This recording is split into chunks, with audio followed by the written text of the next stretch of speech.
In studio for a little bit is the officially new Chief of Police of the city of Shreveport, Chief Ben Raymond. Welcome to Kiel, man. Nice to meet you. Nice to meet you as well. Thank you. Let's get beyond what happened Tuesday, because that room was, gosh, just from watching it, it looked divided. It looked like our community's divided. Where do you go from here?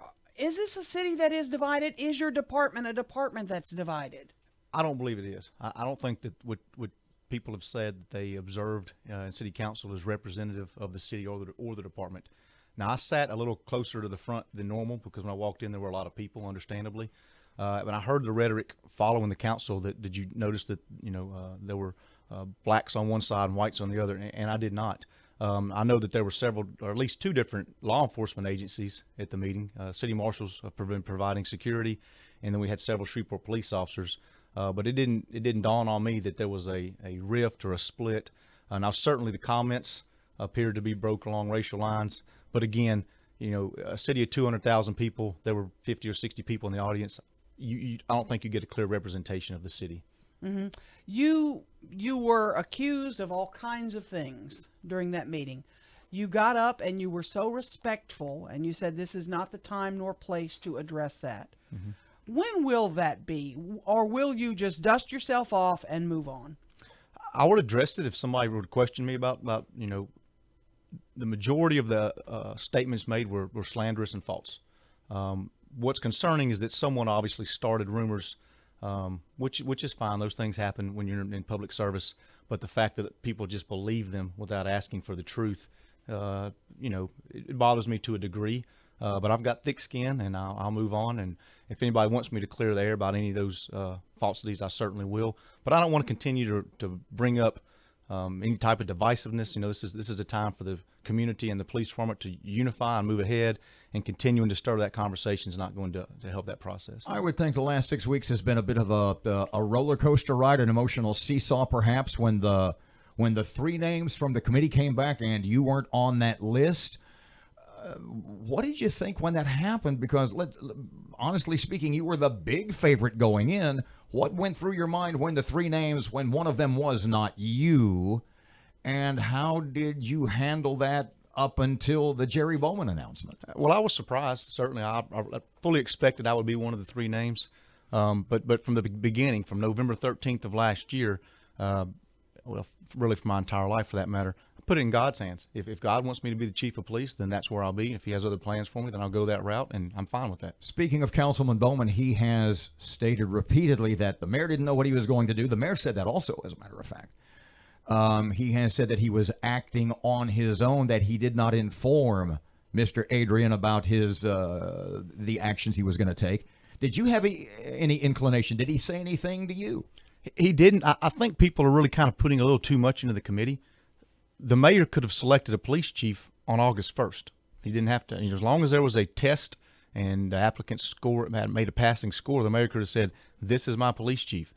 So the fact that he opened the process up to a committee was just to allow some other opinions to come in, to allow some other people to vet those candidates. But I never, even at the moment that the three names were listed and I was not one of them, I never thought, well, I'm out, because I felt that I've done a good job, and I know the mayor very well. He and I have worked together for 8 months, and so I thought all along he's not going to disregard me. Your working relationship with the mayor, what is that? Give us a little behind the curtain look. Oh, good working relationship. So I keep him informed of major events that go on within the city. We discuss the direction of the department, any issues that we're having. So I would say on a daily or every other day basis, we have a conversation. When he at the city council meeting literally, verbally, forcefully stood up for you in that hall, that had to make you feel good. It did. I was appreciative of the fact that he recognized the hard work that I've done, and I think of the good job that we've done. I think the city's heading in the right direction. Crime rate's down, morale is up, and I think we're heading in the right direction. Chief, the committee, I got two questions with regard to it. Were you at all, like many in the community, suspicious of what happened in that committee? I don't know that I would use the word suspicious. Again, I was surprised that I was not one of the top three candidates. I think if you look at, I know what my resume looks like, and I'm familiar with several other applicants' resumes because I've got them because they applied for other positions within the department. And I think, again, I like to be humble, but I think in this instance, it's fair to say that I think I've done a good job as a police chief, especially looking at what I took on 10 months ago when we had a mayor that had lost in the primary election going into a runoff. Unsure what that election would look like, knew that there was probably another mayor coming in. And from a political perspective, it probably wasn't a smart decision, so to speak, to accept that job, but I felt that I was being led to.